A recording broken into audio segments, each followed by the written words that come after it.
Good morning. The time is 10:30. My name is Richard Williams. I'm the Chair of the Kane County Development Committee. Would the clerk please call the roll? Arroyo. Doherty. Doherty here. Garcia. Garcia, yes. Iqbal. Iqbal present. Linder. Tepe. Leonard. Leonard here. Berman. Berman's here. Williams. Williams present. Roth. Roth here. You have an in-person quorum with the use of your ex officio. Thank you.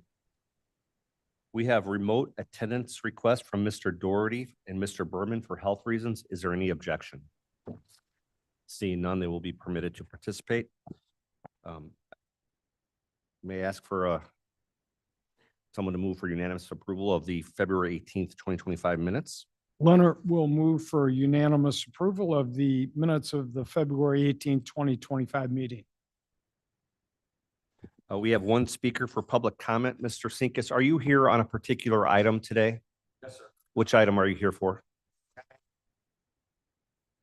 Okay, so I would just say you'll be permitted to speak when we get to that point of the agenda. Okay? Are there any other members of the public who wish to speak on a matter that is not on an agenda item today? Monthly financials are on file and in your packet. We're going to move on to the Building and Zoning Division. Mr. Van Kerkhoff. Good morning, Mark Van Kerkhoff, Director. And well, I was out of town last week, but I guess spring sprung here while I was gone, which usually means an uptick in activity for people thinking about getting their projects started and getting eager to do so. I'm grateful that all our positions are filled and we're 100% staffed and ready to address the permit needs, as well as we continue to have a lot of zoning activity. Happy to answer any questions that you have about our building and zoning program, or we can move on to the zoning petitions. Are there any questions for Mr. Van Kerkhoff? Seeing none, we can move on. Thank you. Okay, thank you. We have 3 zoning petitions this morning and then 1 minor variation to an approved site plan for an already approved zoning. The first one, Blair, if you can put the PowerPoint up, be appreciated. 4656, this is JW McConaughey Properties LLC. This is in board member Juby's district, rezoning a portion of the property from B3 district business to B4 district business to allow for the sale and consumption of alcohol in this particular unit of the multi-tenant building. This is where it's located in the conceptual land use strategy. You can see that it's in the area for sustainable urban area in the blue on the east side of Geneva. On the 2040 land use plan, it's an area planned for commerce employment. The rezoning would occur in an existing business-oriented strip mall comprised of several units. The change would allow for an establishment to serve alcoholic beverages for sale and consumption on site. This change would allow for the existing business suite to be used, and it's currently vacant. Here it is on the zoning map. It's an area of the east side of Geneva where there's some unincorporated pockets. On the land use plan, a lot of it is for business commerce land use, reflecting existing land uses as well as some residential uses. Here it is located on a little bit closer in. Here it is on the zoning map, and you can see the B3 zonings, and in the area also reflect a number of existing land uses, and it is surrounded by the city of Geneva. Here is a little bit closer in. The proposed rezoning area in the orange is a sub portion of the entire parcel. Just a little bit in that in terms of history. The county board first adopted a zoning ordinance back in 1937. And there's a number of older establishments throughout the county where there was an existing restaurant or tavern or bar. that was reflected on the zoning map with the B4 zoning. And oftentimes what they did was they would rezone a portion smaller than the entire parcel as a way, and my reading of the history is a way to contain the area that was permitted for the tavern use to that specific area, sub-area of the parcel, as opposed to rezoning the entire parcel. So when the petitioner came to staff on this one, we recommended following that same pattern that the B4 rezoning request would be limited to the one unit in question as opposed to the entire property. If the entire parcel were to be rezoned before, that would open up future opportunity for other units to likewise apply for liquor licenses or for the entire, property to change over to a liquor-oriented use. So just a little bit of background. That's why it's something you don't see every day with us with a zoning petition for a zoning lot that's smaller than the parcel in question. So here it is on the aerial. You can see the intersection of Kirk Road and State Street and some of the other land uses immediately adjacent. Here's a little bit closer in. Immediately to the west is a auto oriented business, and to the east is a furniture store, another business use, and then within the L-shaped building itself, there are other retail, gun sales shop, and a taekwondo business. Here's a closer up of the existing conditions. Here's a survey of the area to be rezoned within the building. This is a plan that was provided by the petitioner, and the petitioner and the representative are here and will be making a presentation also. But they want to open a facility that they'd be seeking not only a liquor license from the state and from the county, but a gaming license for gaming machines as well. They're showing 6 stations. Here's where it's located within the building again. They are proposing to increase the number of parking spaces available by taking an existing area that was kind of gravel and more for deliveries and service, convert that to additional parking spaces. Objectors, we have a number of in the area, neighbor property owners. We have before you also a packet of additional emails we've received since the zoning hearing from neighbors or from students or parents of students in the taekwondo school that's also in the building. Was not applicable for the Regional Planning Commission. The Zoning Board of Appeals unanimously moved to recommend denial of this. We did receive correspondence by email from staff of the city of Batavia and the city of Geneva, also with concerns and objections on a staff level. The city of Geneva to date has not filed an official objection, which if they did, that would force a 3/4 vote or require a 3/4 vote of the county board. They have not done so at this time. With that, I'm happy to answer any questions. Otherwise, the petitioner is here to make a presentation. Mr. Roth? Ms. Juby is online on Zoom. This is in her district. I would like her comments. Mr. Roth, if I could maybe ask that we withhold that question. until Okay, We're done with. the that's fine. presentation. Thank So she you. hears, I don't want her to put Okay, in a position where she makes a decision. No, without I having- fully understand. Okay, Thank you. Ms. Garcia? I just want to know how many businesses of this type are in the area? Or have we rezoned any before? Sure, that's a good question. The county has not in the unincorporated area rezoned for any of these types of businesses in the vicinity. And the city of Geneva, my understanding at this point, they do not allow video gaming establishments within the city limits. That is correct. That is also my understanding. Um, Mr. Roth? I forget, it was a year, maybe 2 years ago. There was one up in 25 applied. It was the deli right by that old furniture store, the old gas station. Yeah, that was a number of years ago. And they, It was a wetlands was one of the big issues. Yeah, and I believe they withdrew their petition before it went Okay. to a county board vote, but one of the issues with that particular establishment was parking. Any other questions before we hear from the petitioner? Uh, Oh, sorry, Okay, Mr. Iqbal? I can wait until Okay, after. thank you. Mr. Asen? Good morning, Yours. Mr. Chairman and members of the committee. I have a handout so you can better follow the presentation, if you don't mind. There should be enough for all the members, including the gentleman on the outside there.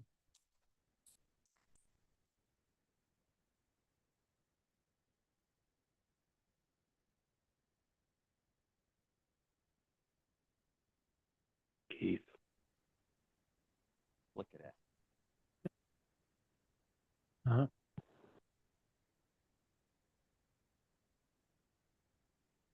Good morning. My name is Christopher Aston. I live at 714 James Street in Geneva, Illinois. I'm here representing Kyle Lazar, who is the owner and manager of a business entitled Cafe Parlay. They are the petitioner in this case, or the applicant.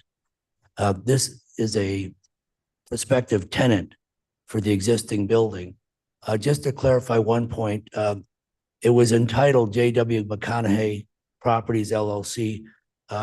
McConaughey entity is the property owner. They're not technically the applicant. They would be the lessor in this case if the lease were to be executed. Well, it's been executed, but hasn't become in effect until the zoning is in place. One other point I think that's worth noting is we are here to request a map amendment from B3 business to B4 business, and that's for the purpose of the consumption of sale of alcohol on site. In the B3 district, which is a very different types of businesses, but this particular business, the Cafe Parlay, is a video gaming business. And in order in the state of Illinois to be entitled to get a video gaming license, you have to have a liquor license. So to get their liquor license, that's what predicates the need to for the B4 zoning. Some of this may be redundant in that many of the slides that Mr. Van Kerkhoff showed depict the site plan, and so you'll see it here again. The subject property itself is a tenant space of approximately 875 square feet. Currently, the space is vacant, but was the former space for a farmer's insurance company, and that is the street view of this 875 square foot tenant space. This is the site plan as proposed. You can see the building outlined in red and the zoning lot, the 875 square feet lot is outlined in blue and hashed. You can see that there are 27 total parking spaces. This 27 consists of the existing 18 and then a proposed additional 9. I'd like to note that per the zoning ordinance, the total number of parking spaces required would be 22 for this use and the aggregated uses on site, but we're going to be exceeding that number by, by 5. So the question is, why would you rezone this? Besides the fact that it is, we think, an appropriate spot for this type of zoning, by doing so, you'd be bolstering the commercial development within the Fox River Valley or urban corridor. And this follows suit for smart growth and sustainability as indicated in the land use resource plan.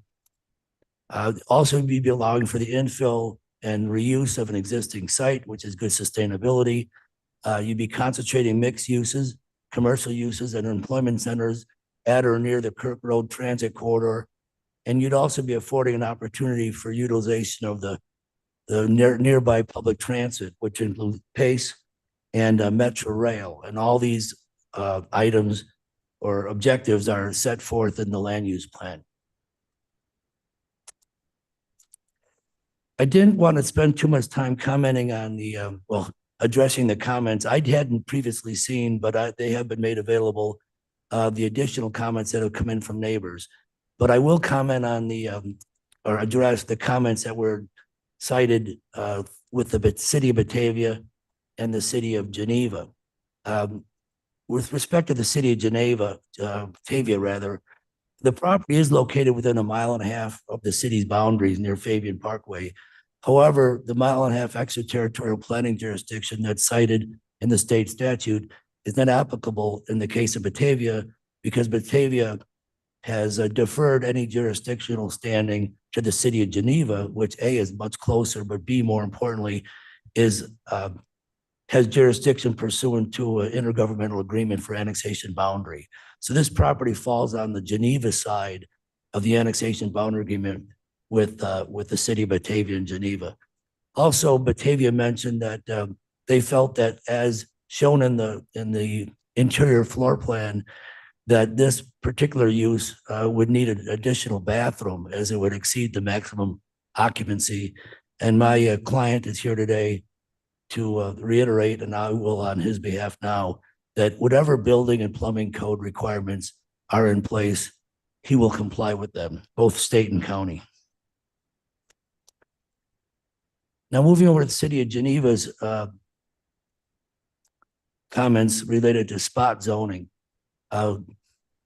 They were against, or they should say they opined against the project because they believe it is a textbook case of spot zoning. But I will mention here that spot zoning, and I'm very familiar with the term, it's not technically defined in the Kane County zoning ordinance. What I'm familiar with mostly, and most people are familiar with in spot zoning, is a fairly egregious cases where, say, a commercial area or industrial area, predominantly that type of land use is suddenly subject to a rezoning request for, say, a low-density residential, or vice versa, where those are very incompatible uses and very dissimilar in terms of Euclidean and zoning breakdown. So this is not that type of case, in my view. You've got business zoning, B3 zoning, completely enveloping and is the existing zoning, but in surrounding the property, this is simply a change in type of business zoning. So to my view, it's not what is most commonly considered spot zoning. In my view also, if it were spot zoning in somebody's mind, there's no prohibition in the King County's zoning ordinance against spot zoning. And you'll see by some examples I will provide in a minute that there's been many cases approved in Kane County that would otherwise be classified as spot zoning under the theory that Geneva and Batavia set forth. One other comment Mr. DeGroot mentions is that the city of Geneva has repeatedly declined requests to allow video gaming in its corporate limits. I don't deny that's the case. The city of Geneva does prohibit by ordinance video gaming. They opted out of the state allowance for video gaming. You'll note that in 2021, Kane County had a ban on video gaming, but they voted by the full county board to eliminate that prohibition against the video gaming. So video gaming as a use is permitted in Kane County. But I do think that the minutes that Mr. DeGroot mentions in prefacing his comments about the city's repeated declination of video gaming aren't actually reflected in a meeting in question. What was stated in the meeting minutes is that one of the aldermen brought up the topic and there was no consensus to consider video gaming. So there was not a statement, at least that I read the minutes and I quoted them here. There's no statement in those minutes that say Geneva is denying video gaming. And if that's what was interpreted by Mr. DeGroot's comments, I don't think that's consistent with what was taken down in the minutes. And again, Mr. DeGroot's comments, although relevant, they don't constitute a formal objection that would require a 3/4 vote of the county board to approve this case, because what they were simply staff comments, and they're not a resolution passed by the City Council of Geneva and filed to the county clerk. That would then require, if that were the case, a 3/4 vote. Again, not applicable in this case. So some of the, and I'll try to be brief here, some of the similarly approved county zoning amendments there's 3 or 4 of them in the county. One of them is at Stark's Tavern in section 30 in Rutland Township off of Thurnow Road. Here you've got an existing B4 zoning lot that is shown there in the yellow stripe. And that was zoned B4, and it's completely surrounded by either, it's surrounded by the B4, by B3 and farming zoning, and it's just outside of the village of Pingree Grove. So the case is very similar to the one in question. This property is just outside of the corporate limits of the city of Geneva, another unincorporated city as Pingree Grove. And it is surrounded by other than B4 zoning. So maybe this would be considered spot zoning, but again, it was approved by the county. A second case is the Sycamore Speedway property in Virgil Township. That's a B4 zoning lot, and that's surrounded by B2 and B3 lots. That's right off of Route 64. If you're not familiar with it, it's across from Sorrento's Ranch. The Blue Boar Inn is another example in section 31 in Aurora Township. This is right off of Baseline Road, and that's a B4 zoning lot surrounded by B3 lot. Again, a very similar case to the applicant's case in this matter. My last slide, I wanted to give a presentation as it relates to what kind of fees will be generated from this use. Right now, it's currently vacant, and of course, there's no fees to the county. I'm not counting property tax because that stays stable. Again, he's not the property owner, although I'm sure he pays a portion of the tax as part of the lease. But the point is that in not considering property tax to the county, the existing use doesn't generate any revenues. The former use, which was a professional office building and Farmers Insurance Company, didn't generate any revenue. But the proposed use, they will pay a $2,500 annual fee for the liquor license. And he estimates that in gaming taxes, the county will receive approximately $25,000 a year. So there, and I know there's been quite a bit of information in the paper about the county needing additional fees, as all governments do.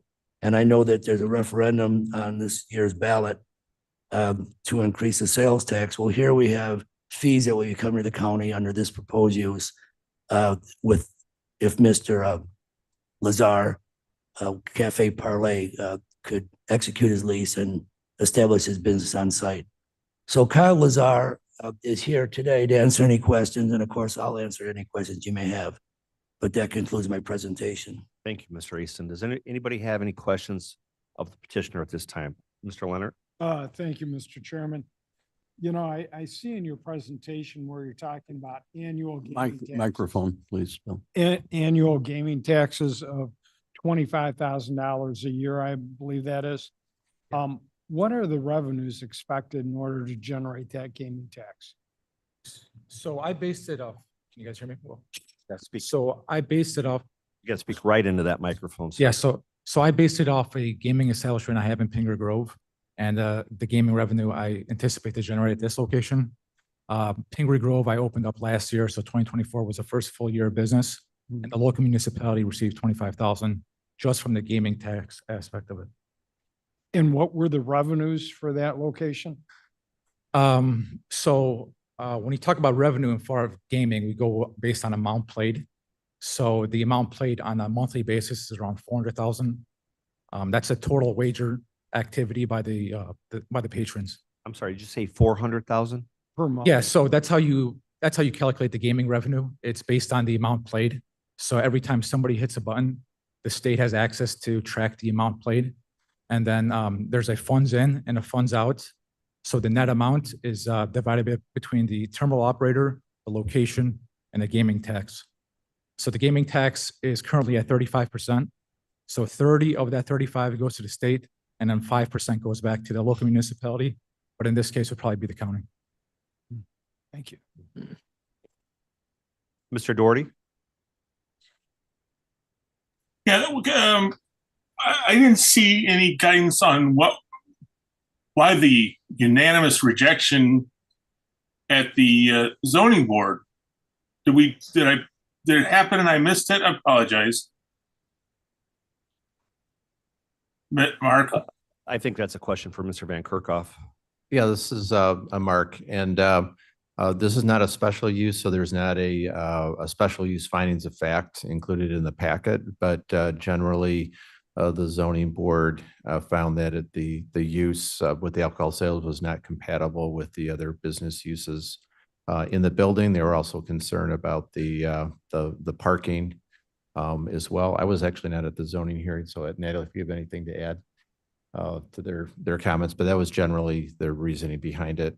We will have their full minutes, which are done by a court reporter, available most likely before the county board meeting.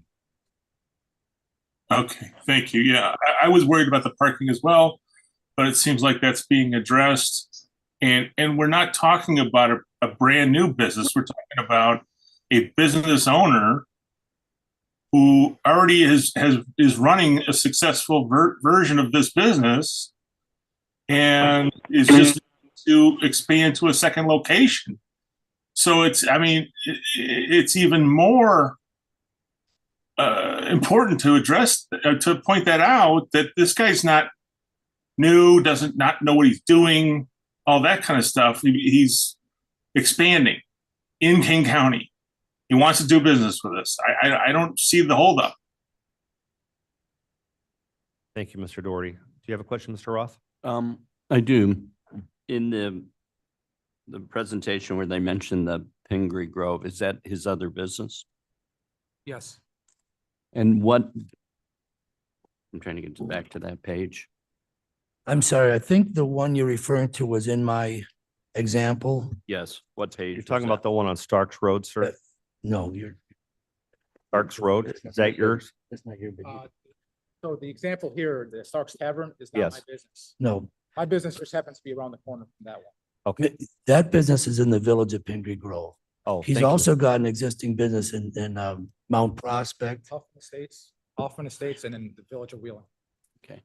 Well, that's outside our county. No, I know, but I'm saying Cafe Parlay this would be its third business. Okay. And the question is, what other businesses are around his existing business as Well- versus what are around in this location? Within the same building, there's a martial arts studio that is immediately, Mr. What- Mr. Asen, he's talking about his other location in Pingree Grove. oh, I'm What is- sorry. Who are his neighbors in Pingree Grove, I think? Is that your Yeah, question? that Yes. is correct. Restaurants, office spaces, animal care, and then office spaces on the second floor. Okay. In Hoffman Estates, you have I believe part of the building might be a daycare center or a math studio. Next to a medical supply store. It's part of the Mariano's strip mall, so on 58 in Barrington. And then the building in Wheeling, it's right next to a flower shop. So it's just a 2-unit building with residential on the second floor. And Mr. Roth? second question, I think a statement was made that Geneva currently does not allow any of this type of facility in their city. That's correct. They do not allow. So if at some point this property becomes part of Geneva, what would happen? Would then it become illegal to do it, or would it then have to be grandfathered in? Not that it would be our concern at that point, but, I wouldn't be able to speculate the answer Okay. to that question. okay. And then the third question, he's estimating 25,000. Is there any validation from the county on that's a reasonable number? We have not validated that. We may be able to through our finance department. I don't know if the revenues that we get in aggregate break down the amounts from the various facilities. Okay. If we can, I would recommend we try to validate Uh, that. Just for the record, all gaming revenue numbers are public records through the Illinois Gaming Board, where individuals can go on a monthly basis and see the tax revenue generated. So you'd be able to pull up my business in Pingree Grove and any Yeah. gaming. Well, it won't be us doing it, Yeah, but what I'm yeah. hearing, it'll be the finance department, right? Well, it sounds like staff could do that as well. Yeah. So thank you for that. Yeah, okay. information. That's it. And then, and that other question. Yes, Mr. Roth. Miss Juby's comment at some point. I think Yeah, I'd like to, Ms. Juby, can I ask you to defray your comment until we hear from the objector? Absolutely. I just wanted to say you're going to have to call on me because I can't raise my hand. I'm driving. I will So call on you after we That hear would be from Mr. great. Yep. Sinkus. Yep. Super. Thank you. Thank you, Ms. Juby. Okay, that's all I had. Thank you. Rick Ball, you had a question? Yes, I have a comment. I visited this site over the weekend to see what it was. And to me, it looks very, very good for this business. So I will be supporting it. Thank you. Thank you. I have a couple questions and I'm going to invite Mr. Sinkus to come up to the podium. What are your anticipated hours of operation?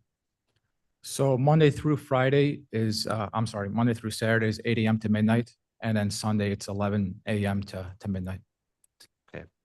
Do you know the operations of the martial arts studio, what their hours of operations are?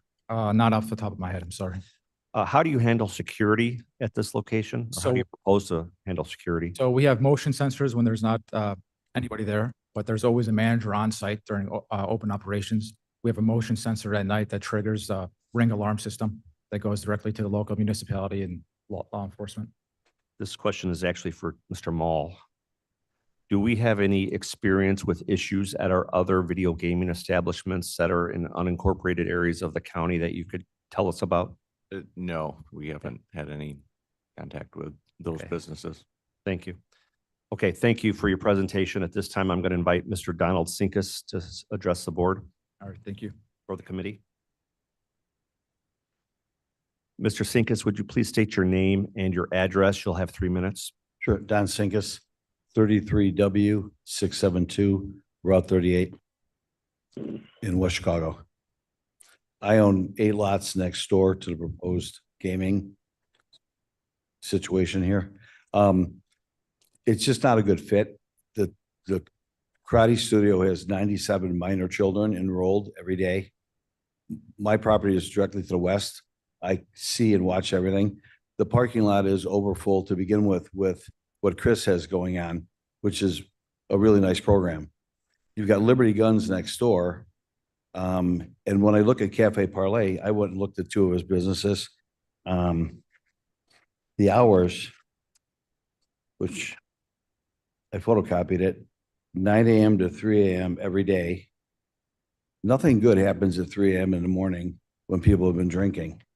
The gun store, for whatever reason, he's afraid his lease will be terminated by John McConaughey if he testified today, but I think Mark made mention they sent a bunch of emails in, and I guess a bunch of his students' parents also commented on this.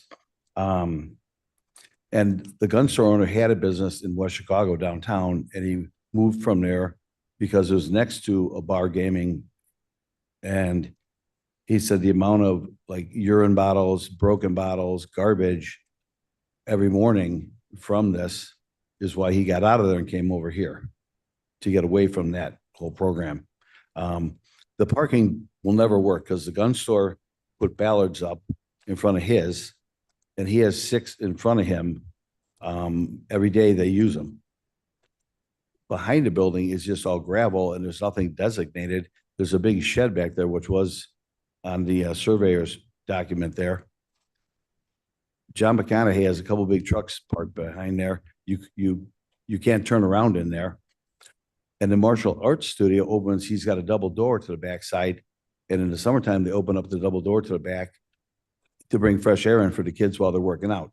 It's 99% minor children that are involved in these programs. So I can concur with the parents that alcohol, cigarette smoking, everything that goes with gaming and getting mad at losing your money doesn't represent a good atmosphere for all these minor children. My property, I own the whole road there. John has maybe a foot of it, and I'm not going to grant an easement to anybody to use my driveway to come and go from there. I want that on record. But like I said, when Chris sent me the first thing, it's just not a good fit. If it was a good fit, I wouldn't care. And I don't want, I've owned my property 27 years now. I don't want my cars getting vandalized. I don't want people in my parking lot at night. I don't want any of that. We don't have it now. We've got a nice little spot right there. I understand he deserves his right to open his business. Seems like a nice guy. I met him in the elevator, but it's just not a good fit for this little 800 square foot thing. The septic won't hold it. There's only one septic field for the furniture store, 2 houses, and this building. There's only one well on the property, one. the septic field will never take more bathrooms. It doesn't work now. So the whole thing doesn't work. That's all I've got. Thank you, Mr. Sinkus. Would the petitioner like to respond to the objector?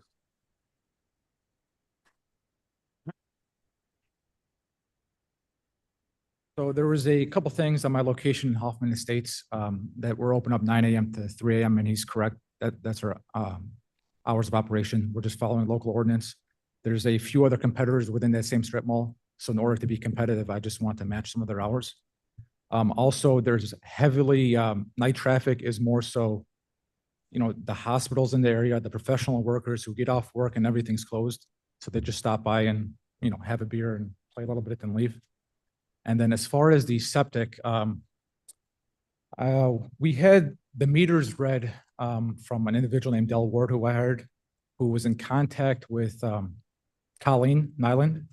And the readings came back fine to accommodate our use.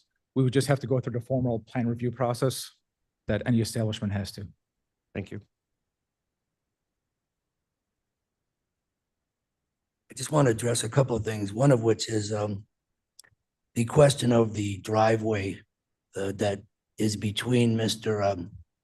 Sinkus's property and Mr. McConaughey's property. That was the old Orchard Road that was since vacated. And by law, 50% of the road, 33 feet, go to the easterly property, and 33 feet, the other 50% goes to the westerly property. So I'm not sure how the curb to curb distance is, but in terms of rights of access, Mr. McConaughey's property does have access to that roadway. He owns half of it.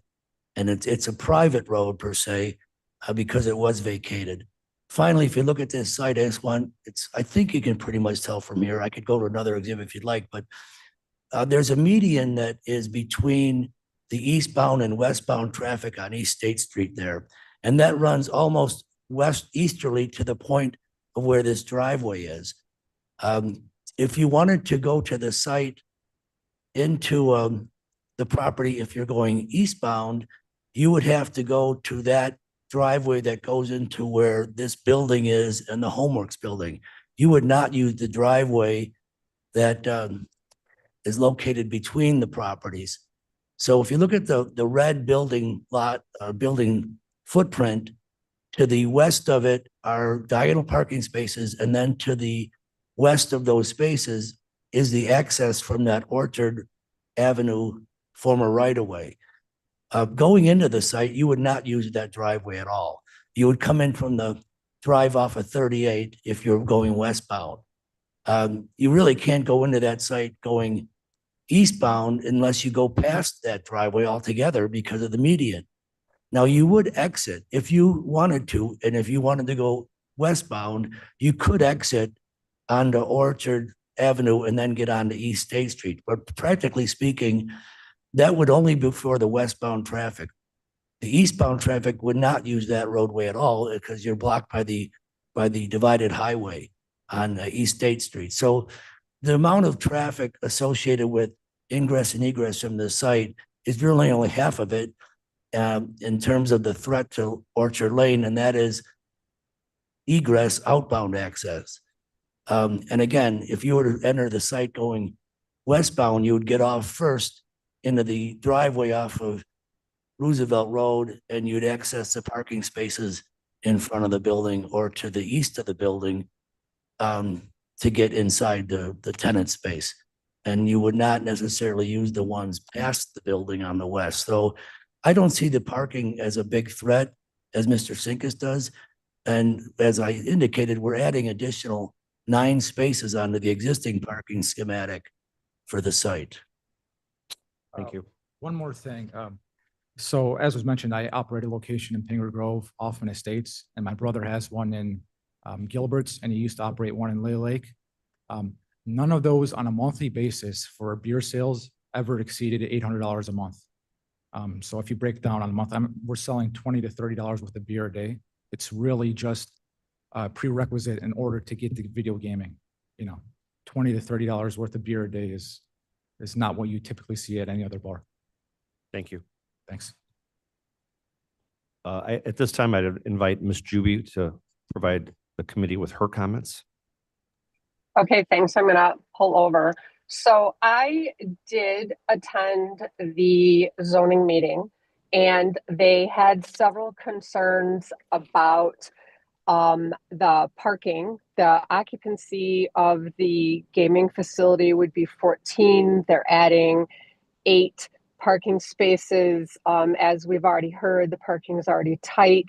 It'll be a first come, first serve. So there will be limited opportunity for the 2 current businesses to have slots. So they were very concerned about that. The patrons of the martial arts studio and the owner. There was concern that there was no food served at the Park Cafe Parlay, and liquor without food was a concern. But I think the biggest thing that I heard from the members of the zoning board were that it seemed to be very incompatible with the businesses that were already there. I have heard from many constituents. A few of them have actually made correspondences that we could read into record, but I've had a lot of other people like pull me aside at various things and just say that they really hoped that we would not support this because of those very reasons that the zoning board brought up. So I would ask you to consider strongly what the zoning board said. Their concerns were very valid and they do reflect the concerns that I've heard from my constituents. Thank you, Ms. Juby. At this time, I would entertain a motion to approve petition number 4656.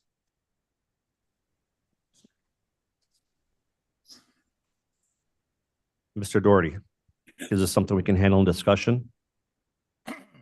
Sure. Okay. Does anybody want to make a motion? So moved. Moved by Mr. Iqbal. Is there a Leonard second? will second. Second by Leonard. Discussion, Mr. Doherty, the floor is yours. Ms. Juby, so are you opposed? Am I allowed to say if this isn't my committee? No, I will not support it. No, I am opposed. Thank you. Any further discussion? Would the clerk please call the roll?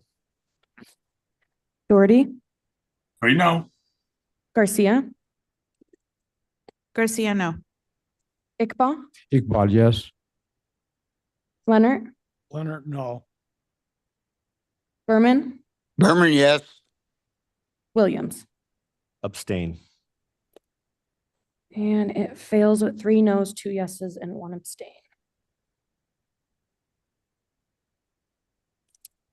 Okay, moving on, petition number 4658, Mr. Van Kerkhoff. Good morning again. Your next petition is 4658 Landberg Properties. This is in Board Member Williams' district. It's rezoning from B3 District Business and R1 District 1 Family Residential to PUD Planned Unit Development to bring 3 existing residential dwellings into conformance with the Kane County zoning ordinance, as well as allow for an additional future 4th dwelling unit in the 2nd floor of the existing garage accessory structure. This is in our conceptual land use strategy in the critical growth area in our historic community of LaFox. In its land use analysis, this is one of our historic district properties. It was built in 1872. The rezoning, if approved, would preserve a county landmark property for this area in the district and adds to the historic character of downtown LaFox and the area. This is where it's located in the 2040 land use plan. The land uses for rural residential and business uses reflect the historic community of LaFox. Here it is closer up. Here it is on the zoning map. You can see there's a PUD zoning surrounding it for a development that has not been realized.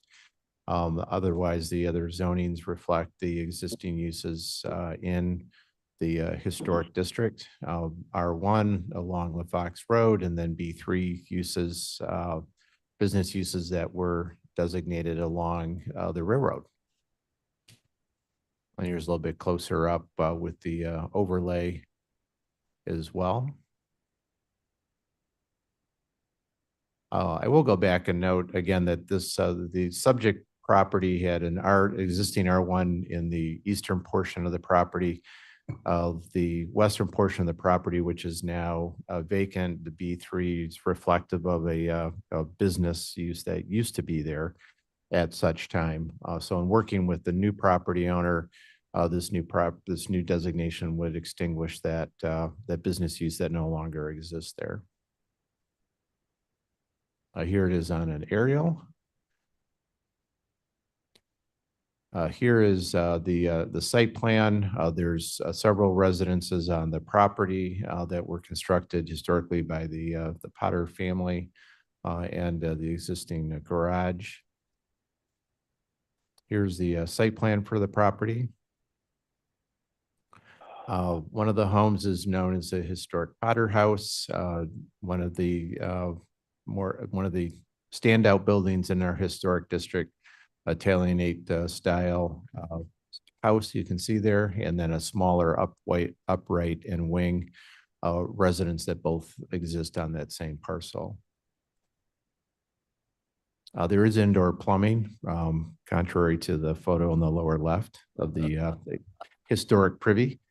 Julia Tavong is also here this morning, our historic preservation planner, as this was in the historic district. This petition also went before Historic Preservation Commission for their review and recommendation, and they are recommending approval of this change, which I just noted. They made their recommendation back in January. Zoning Board of Appeals recommended approval. It's before you this morning. I don't think anyone is here, but staff is available to answer any questions you might have. Any questions? Mr. Roth? Roth here. On the zoning map, you didn't show the outline.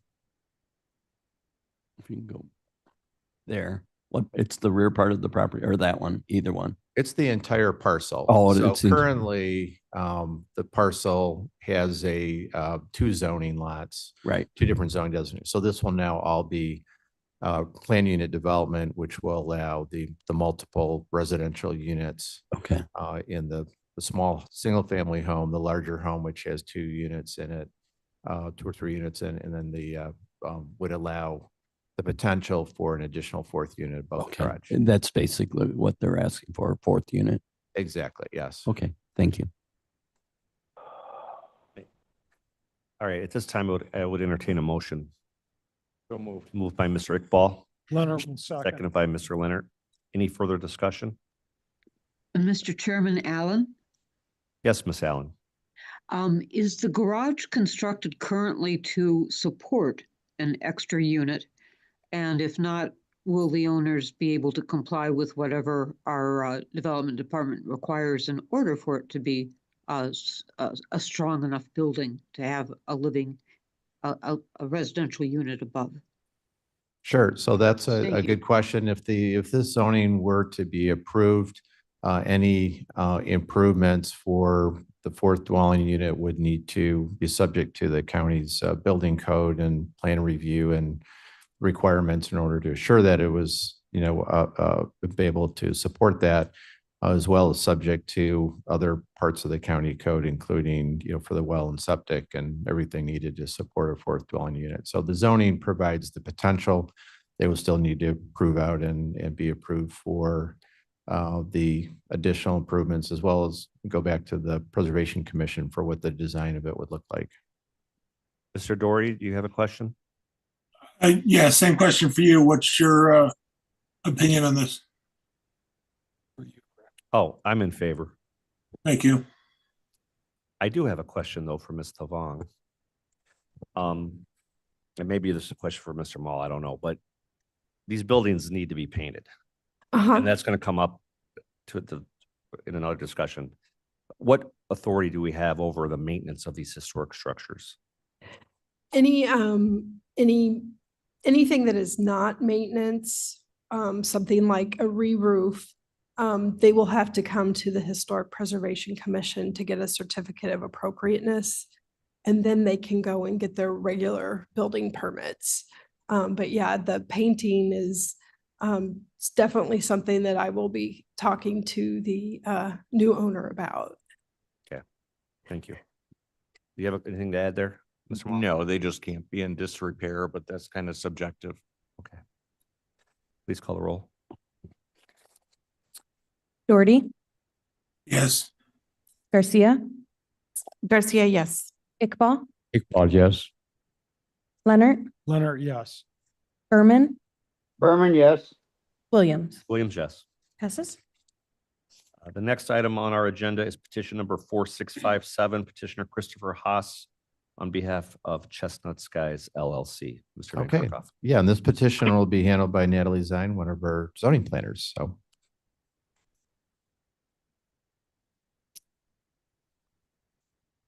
Is there a presentation?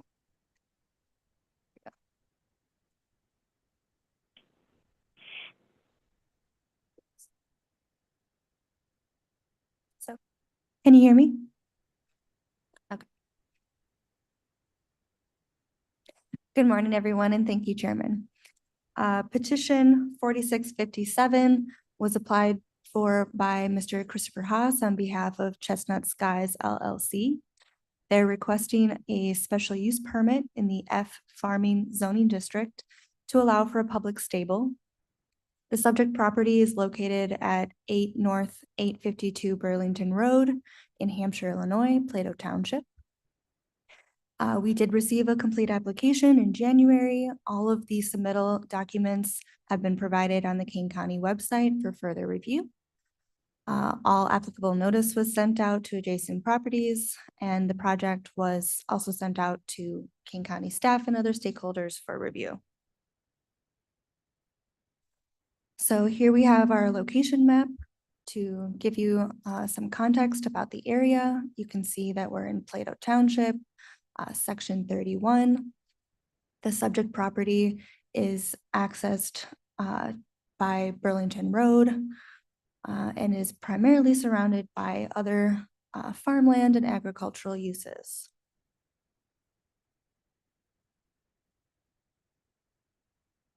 Got a couple of aerials for you to see the property as well. There are two parcels. The parcel on Burlington Road is where all of the existing structures are located, the primary barn, horse stables, arena, etc. And then they have an additional about 40 acres to the west where they grow hay for the horses. Here again is a close-up of those activities. The applicant is not requesting any new construction. They're essentially just applying for the special use to bring an existing use of a public stable into compliance with our zoning ordinance. So what you see on the site now is what will continue to be there. In our future land use plan, you can see that it's in the agricultural, food, farm, and small town area. Some characteristics of this area are that the land is or generally contains prime farmland or farmland of statewide importance. Usually we see some farmsteads or low density residential, small specialty farms. This area does allow for limited agribusiness and farm support services. On the map, you can see again a nice context in that third quarter or third section to the west in Kane County, where most of the land is agricultural. Here we see a close-up of the land use map. Again, all of that green area is agriculture. And then the gray area is the village of Campton Hills. The agriculture food farm chapter of the King County plan recognizes the economic, social, and cultural contributions of equestrian activities within the county. The plan also considers equestrian facilities as agricultural uses that offer recreational opportunities as well as therapeutic services. The proposed use of the site is consistent with the siting of equine facilities on agricultural lands and other low-density areas throughout the county as well. This is the zoning map, again showing all of the areas in white, our farm district, our farming zoning district. You can see the adjacent Campton Hills, and then some scattered F1 farmsteads and low-density residential in the area. The zoning ordinance recognizes public stables as special uses, and that basically comes down to the number of horses on site. Anything above 10 or more horses kept for remuneration, hire, or sale requires a special use versus a private stable, which would just be a straight permitted use in the district. This is the site plan that was provided. Again, it's essentially an as-built. They're just illustrating what's on the property currently. No additional structures are being proposed at this time.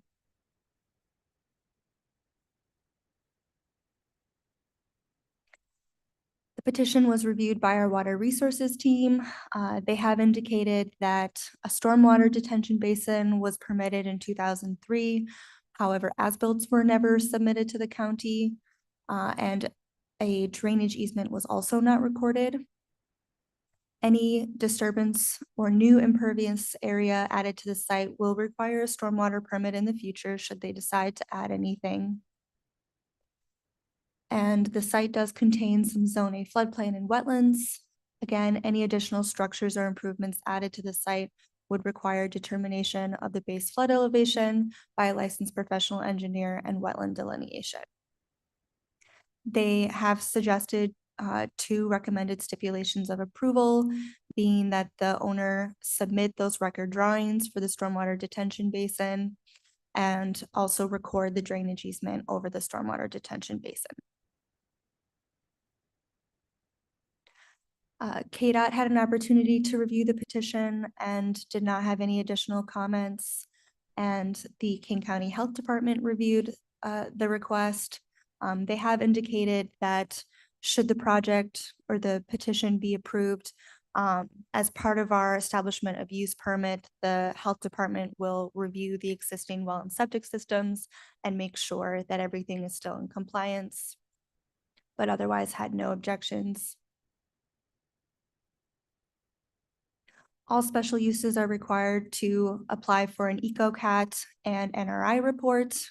The EcoCat indicated that there was no record of state-listed threatened or endangered species, Illinois natural area inventory sites, dedicated Illinois nature preserves, or registered land and water reserves in the vicinity.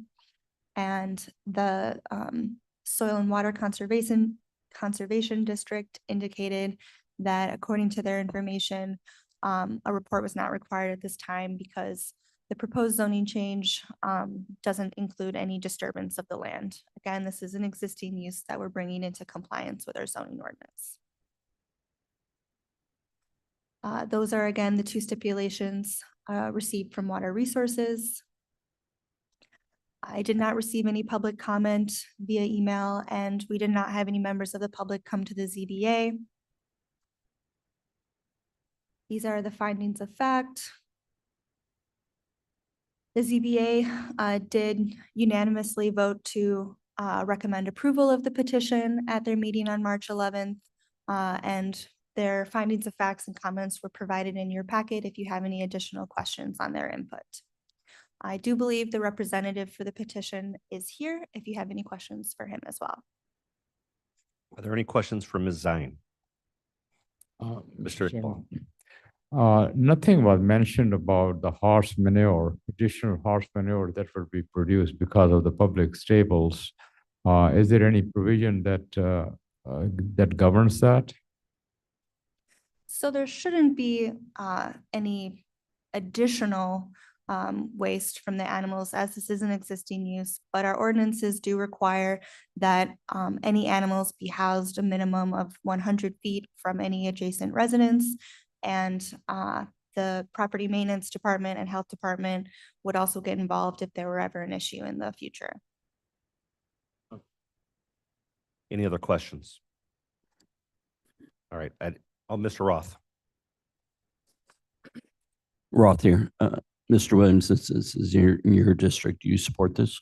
I have no objection. Okay, thank you. At this time, I would entertain a motion to approve petition number 4657.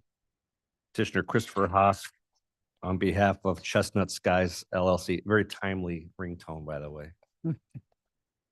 Iqbal moves. Moved by Mr. Iqbal. Leonard seconds. Second by Mr. Leonard. Any further discussion? Please call the roll.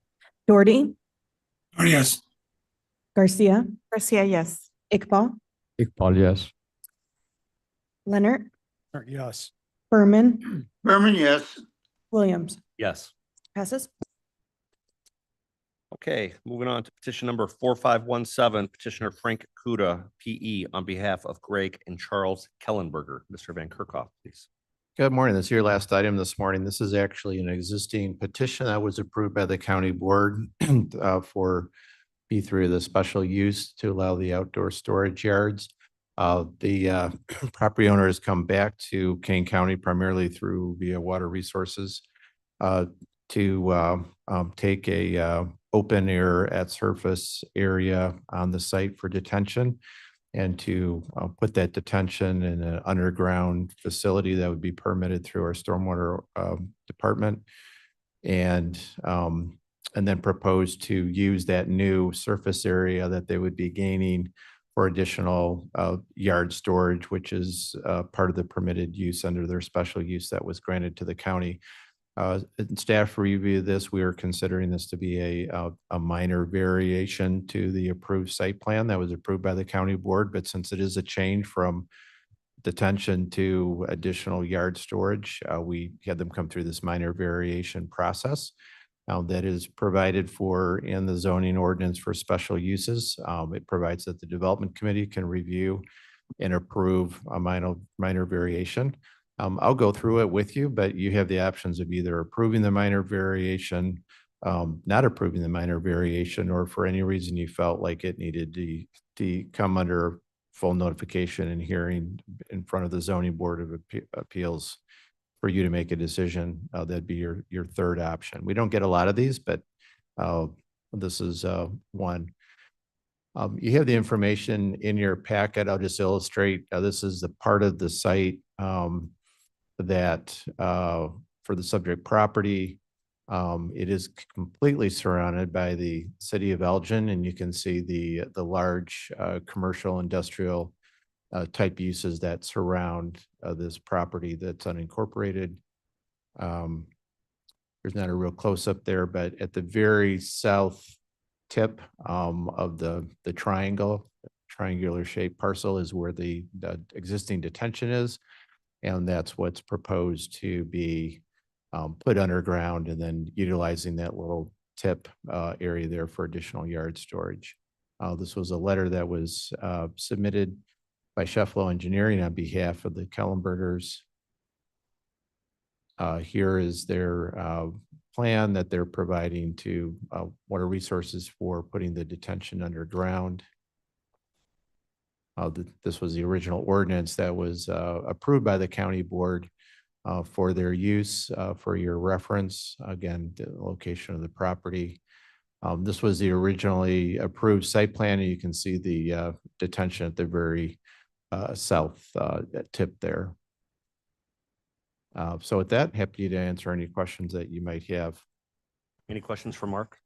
Mr. Roth? Whose district is this in? Mr. Iqbal's. Yeah.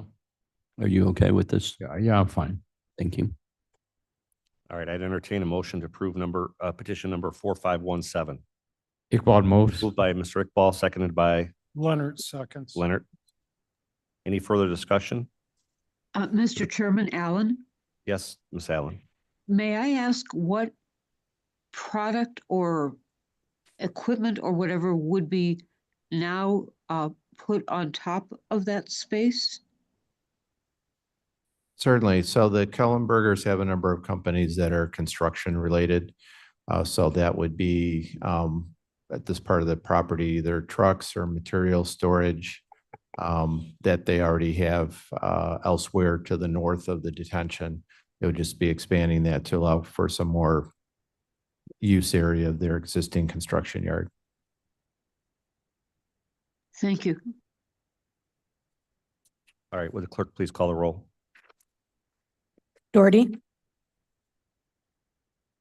I hate being first. Doherty, yes. thank you. Garcia, Garcia, yes. Iqbal, Iqbal, yes. Leonard, Leonard, yes. Berman, Berman, yes. Williams. Yes. Passes. Okay, moving on to Mr. property code. Mr. Chairman, Yes, Miss Allen. I'm so sorry to barge back in.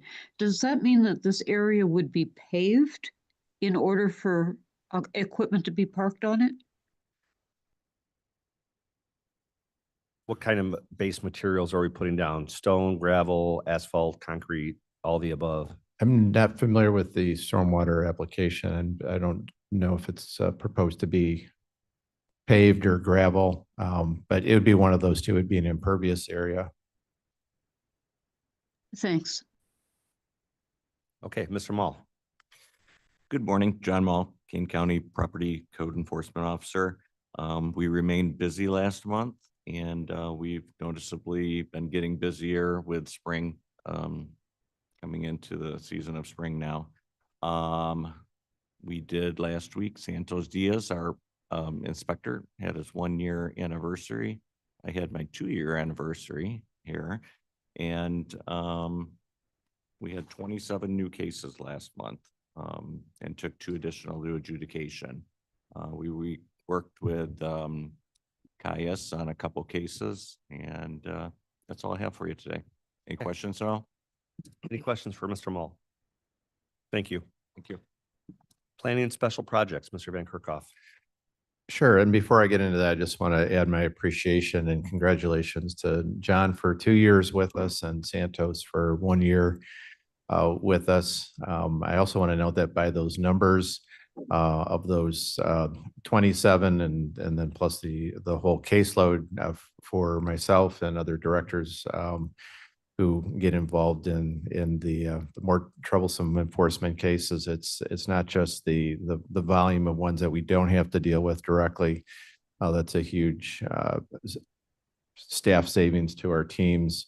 But it's the 3 or 4 really problematic ones that they also resolve very, very well through our administrative adjudication program. So very appreciative of their, with John and his team. Thank you. Well done. Appreciate it. Mr. Chairman?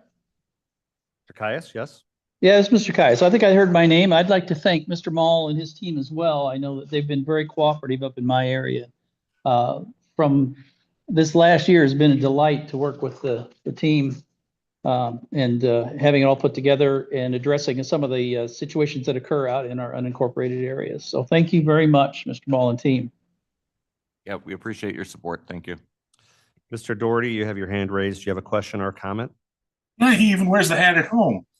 My question was, can we just add the district next to the violation types on your spreadsheet? Yeah, we can add that. No problem. Thank you. Good suggestion. Mr. Roth? Looking, we had 27 last month compared to last year, 50. Is that a trend we're seeing that they're coming down, or will it vary month to month? It varies month to month. It was a little slower than last year, but we've received several complaints this week. We can tell spring's here now. Okay, all right. Yeah. Thank you. All right, let's get back in the planning and special projects. Do we have anything to report, Mr. Van Kerkhoff?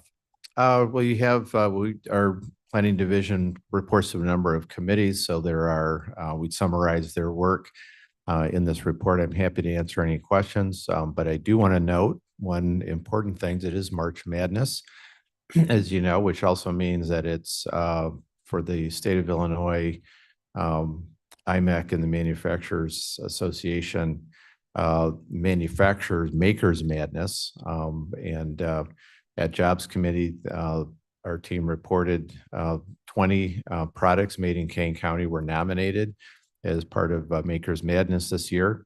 Around noon today, they're going to be announcing the Sweet 16 based on the voting. And we hope to have that information for you this morning, but it'll come out this afternoon. And we'll continue to work with Julie Mann and Kane County Connects and get the information out in terms of how many Sweet 16 products we have. So we can look for that and encourage